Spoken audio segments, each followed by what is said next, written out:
نحمدہ ونصلی علی رسولہ الکریم اما بعد فاعوذ باللہ من الشیطان الرجیم بسم اللہ الرحمن الرحیم۔ میرے عزیز ناظرین و سامعین، ہم نے 10ویں قسط میں یہ بتایا تھا کہ آدم علیہ السلام سے جب شیطان نے غلطی کروائی، انہیں جنت سے نکلوا کر دنیا میں بھیج دیا، اور اللہ تعالیٰ نے احکامات جو ہیں وہ جاری کر دیے۔ بار بار اللہ تعالیٰ نے قرآن پاک میں فرمایا کہ اس شیطان اور اس کی اولاد سے بچو جس نے آپ کے والدین کو جنت سے نکلوا دیا تھا۔ یہ سلسلے میں لاسٹ میں چھوڑا تھا کہ یہ باتیں چلتی رہیں، وقت گزرتا رہا، انبیاء آتے رہے، صحیفے آتے رہے، پھر کتابیں بھی آئیں سیدنا عیسیٰ علیہ السلام تک۔ اس کے بعد اللہ کے رسول صلی اللہ علیہ وآلہ وسلم کو اس دنیا پر بھیج دیا گیا، اور اس معاشرے کے اندر رکھا گیا جہاں پہ کچھ بھی سیفٹی نہیں تھی۔ ہر شخص جو تھا وہ لوٹ لیا جاتا تھا۔ بڑے بڑے جو لوگ تھے انہوں نے غریب لوگوں کو محکوم بنایا ہوا تھا، قیدی بنایا ہوا تھا، نوکر تھے، ان پہ ظلم و زیادتیاں کرتے تھے۔ کوئی پیسہ یا زیورات لے کے کہیں جا رہا ہوتا تھا تو 1 کلومیٹر بھی نہیں جاتا تھا، اسے لوٹ لیا جاتا تھا، قتل کر دیا جاتا تھا۔ عورتوں کو پاؤں کی جوتی سمجھتے تھے، عورتوں کی عزتیں پامال کی جاتی تھیں۔ یہ سارے سلسلے جو تھے وہ چل رہے تھے۔ اللہ سبحانہ تعالیٰ نے نبی اکرم صلی اللہ علیہ وآلہ وسلم کو اس معاشرے میں بھیجا، وہیں پہ آپ کا بچپنا گزرا، اسی مکے کے اندر، پھر وہیں پہ آپ جوان بھی ہوئے، اور جو بڑے بڑے فاسق و فاجر تھے وہ بھی نبی اکرم صلی اللہ علیہ وآلہ وسلم کے قول اور فعل کو دیکھ کر انہیں صادق اور امین کہنے پر مجبور ہوئے۔ بہت عرصہ جو تھا وہ تبلیغ کا سلسلہ چوری چھپے جاری رہا۔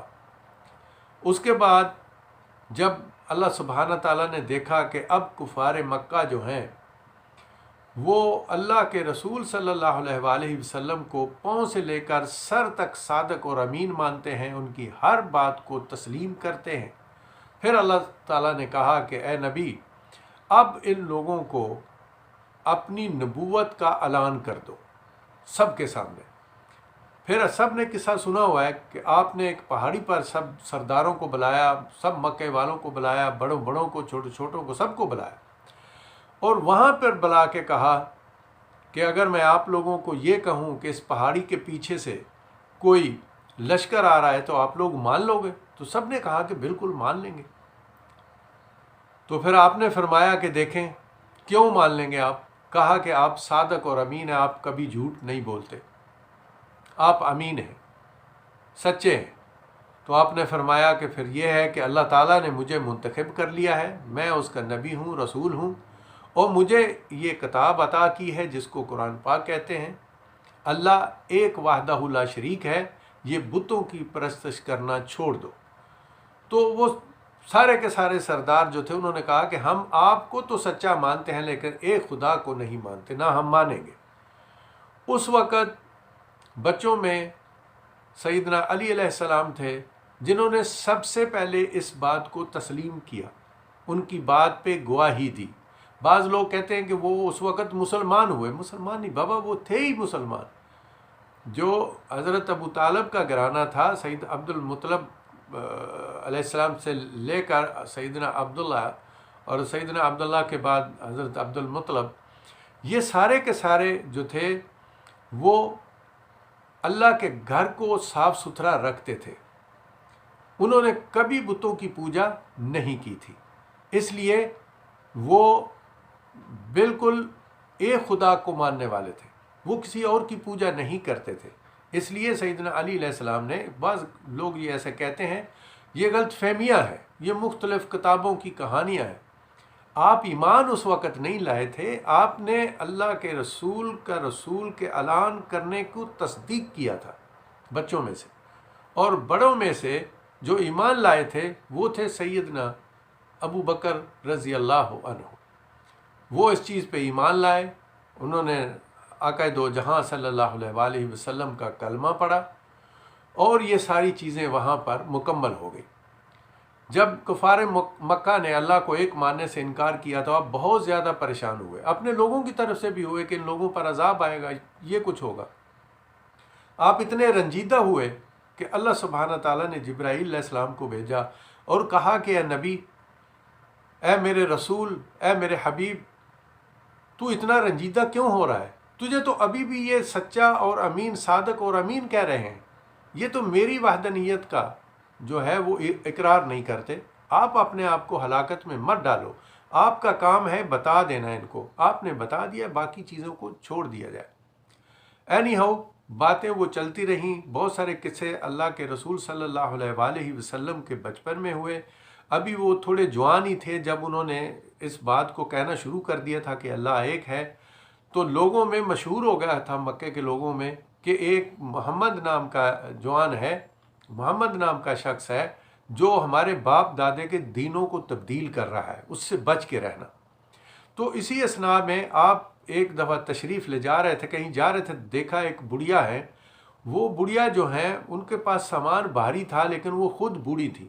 آپ نے اس بڑھیا کا سامان اٹھایا اور ان کو منزل مقصود تک پہنچا دیا۔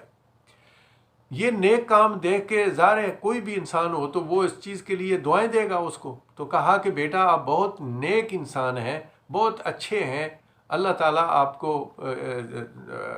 اللہ تعالیٰ تو وہ نہیں، وہ تو اپنے بتوں کو مانتے تھے، وہ تو اب ہم بس وہ اللہ تعالیٰ کہتے ہیں، بار بار وہی نکل آتا ہے منہ سے۔ تو اس نے جتنی دعائیں وہ دے سکتی تھی جس بھی انداز سے اس نے دیں، تو اس نے کہا بس ایک میری نصیحت ہے، اس کو یاد رکھنا، فلاں گلی سے نہیں گزرنا، وہاں پہ ایک محمد نام کا شخص ہے جو ہمارے باپ دادے کے جو دین ہیں ان کو تبدیل کر رہا ہے۔ تو آپ مسکرائے اور اس بڑھیا سے کہا کہ ماں جی وہ میں ہی محمد ہوں۔ تو اس کی قسمت تھی، اس کے نصیب تھے اس بڑھیا کے۔ کچھ لوگ سنی سنائی بات پہ وہ آگے کہانیاں ڈالتے رہتے ہیں نا، وہ بیچاری بھی انہی لوگوں میں سے تھی۔ تو اسی وقت اس نے اللہ کے رسول صلی اللہ علیہ وسلم کی نبوت کا اقرار کیا اور وہ مسلمان ہو گئے۔ اور اسی طرح بہت سارے اللہ کے رسول صلی اللہ علیہ وسلم کے قصے ہیں کہ جب ان کے اوپر ایک عورت کوڑا پھینکا کرتی تھی تو اس میں پھر وہ اس کا پتہ کرنے گئے، وہ بھی مسلمان ہو گئی۔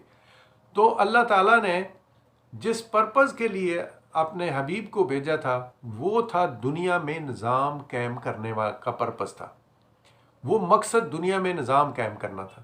وہ نظام کیا تھا؟ وہ تھا اسلامی معاشی و معاشرتی نظام۔ معاشرتی بولتے ہیں رہنے سہنے کا طریقہ کار، کس طرح آپ زندگی گزاریں گے۔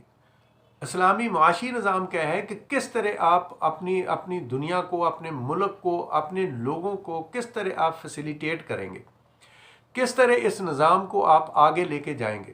تو وہ نظام اللہ کے رسول صلی اللہ علیہ وسلم نے قائم کیا۔ یہی وہ وجہ ہے کہ یہاں پر آ کے دین کو مکمل کر دیا گیا، اس کے بعد آخری کتاب قرار دے دیا گیا قرآن پاک کو، اور اس کے لیے کہا کہ اس کو میں نے ہی نازل کیا ہے اور میں ہی اس کی حفاظت کرتا ہوں۔ آج تک اس میں ایک زیر زبر کی بھی کوئی جو ہیرا پھیری ہے وہ کوئی نہیں کر سکا، نہ ہی کوئی کر سکتا ہے۔ تو یہ وہ تمام کتابوں کے بعد ہر کتاب کے اندر تبدیلیاں ہوئی، لیکن اس کی ذمہ داری، اس کی حفاظت اللہ تعالیٰ نے اپنے ذمے میں لی۔ تو اس لیے یہ قرآن جو ہے یہ قیامت تک سیم ہی رہے گا، اس کے اندر ماضی بھی ہے، حال بھی ہے، مستقبل بھی ہے، سب کچھ اس کے اندر لکھا ہوا۔ تو اسی میں اللہ نے بار بار فرمایا کہ میں نے آپ لوگوں کو ایسے ہی پیدا نہیں کیا، میں نے اس لیے پیدا کیا ہے کہ میں دیکھوں کہ تم میں سے کون لوگ اچھے کام کرتے ہیں۔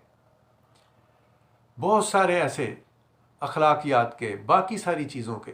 تو یہ نظام جو اللہ کے رسول صلی اللہ علیہ وسلم نے قائم کیا، جس میں حدیں نافذ کی گئیں کہ جو زنا کرے گا اس کی کیا سزا ہوگی، جو قتل کرے گا اس کی کیا سزا ہوگی، جو کسی کا پیسہ لوٹے گا اس کی کیا سزا ہوگی، جو کسی کو تکلیف دے گا اس کی کیا سزا ہوگی، جو جھوٹی گواہی دے گا اس کی کیا سزا ہوگی۔ تو وہ پورا دنیا کو چلانے والا ایک نظام اللہ کے رسول صلی اللہ علیہ وسلم کو اللہ سبحانہ تعالیٰ نے دیا، آپ نے اس دنیا پر قائم کیا، اور پھر وہ نظام خلفائے راشدین تک رہا، اور آخر میں جب حضرت عمر رضی اللہ عنہ موجود تھے اور بہت بڑی سلطنت کے خلیفہ تھے، ان کی اتنی بڑی سلطنت کے اندر کوئی ایک بھی شخص صدقات، زکوٰۃ، خیرات لینے والا نہیں تھا، سب دینے والے تھے۔ وہ کس چیز کی برکت تھی؟ اسی نظام کی برکت تھی۔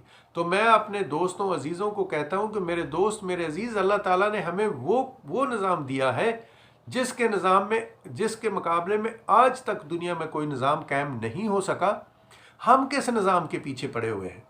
ہم یہودیوں اور کافروں کے نظام کو پکڑ کے اپنے ملک میں بیٹھے ہوئے ہیں، اور ڈے بائی ڈے ہم ذلیل اور خوار ہو رہے ہیں۔ پہلے ہمارا اتنا بڑا ملک تھا، اس کا ایک حصہ ہم سے جدا ہو گیا۔ وہ جو حصہ جدا ہوا، جن کو ہمارے ایک لیڈر نے کہا تھا کہ ہم سے دور جاؤ، ہم سے الگ ہو کے بھوکے مر جاؤ گے، آج وہ ہمیں امداد بھیج رہے ہیں۔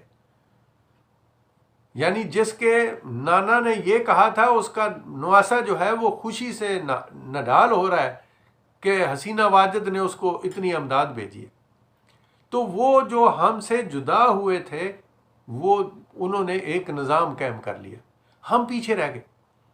یہ ملک لا الہ الا اللہ محمد رسول اللہ کے نام پہ بنا تھا، اور یہ نظام اس وقت الحمدللہ رب العالمین میرے پاس پورے کا پورا نظام تیار ہے۔ بہت ساری یونین کونسلوں پر ہم اس کا تجربہ کر چکے ہیں۔ میں نے عربی سے اردو میں اس کا ترجمہ کر کے پاکستان کی سچویشن کے مطابق اس کو مرتب کیا۔ یہ بات میری یاد رکھیے گا، اور انشاءاللہ باذن اللہ کل سے اس نظام کے بارے میں پھر سے تفصیل بتانا شروع کروں گا۔ تو یہ تھا وہ جس کو اللہ نے کہا تھا اشرف المخلوقات۔ یہ نظام قائم کرنے کی وجہ سے یہاں پہ اللہ کے رسول کو خاتم الانبیاء کہا گیا، اور پھر سب سے بڑا جو لقب دیا گیا، جو خطاب دیا گیا اللہ کے رسول کو، وہ دیا گیا رحمت للعالمین کا۔ رحمت، اللہ سبحانہ تعالیٰ رب العالمین ہے، اور ان کا حبیب رحمت للعالمین ہے۔ وہ سب کے لیے رحمت ہے، صرف مسلمانوں کے لیے نہیں ہے، وہ سب کے لیے رحمت ہے، پوری کائنات کے لیے رحمت ہے، دونوں عالموں کے لیے رحمت ہے۔ وہ ہیں اللہ کے رسول صلی اللہ علیہ وآلہ وسلم۔ وہ نظام ہمارے پاس موجود ہے الحمدللہ ثم الحمدللہ۔ یہ کسی فرقے کا، کسی مسلک کا، کسی سنی کا، کسی شیعہ کا، کسی وہابی کا، کسی دیوبند کا نہیں ہے۔ یہ اللہ کا نظام ہے جو آپ نے اپنے رسول کو دیا، اور رسول نے اس دنیا پہ قائم کیا۔ تو میں اس کے ساتھ اجازت چاہتا ہوں اور دعا کرتا ہوں اللہ سبحانہ تعالیٰ سے کہ وہ ہمارے لوگوں کو اس کی آگاہی نصیب فرمائے، اور ہم سب مل کے اپنے ملک پاکستان میں اس نظام کو نافذ العمل بنا سکیں۔ اس کی رجسٹریشن جاری ہے۔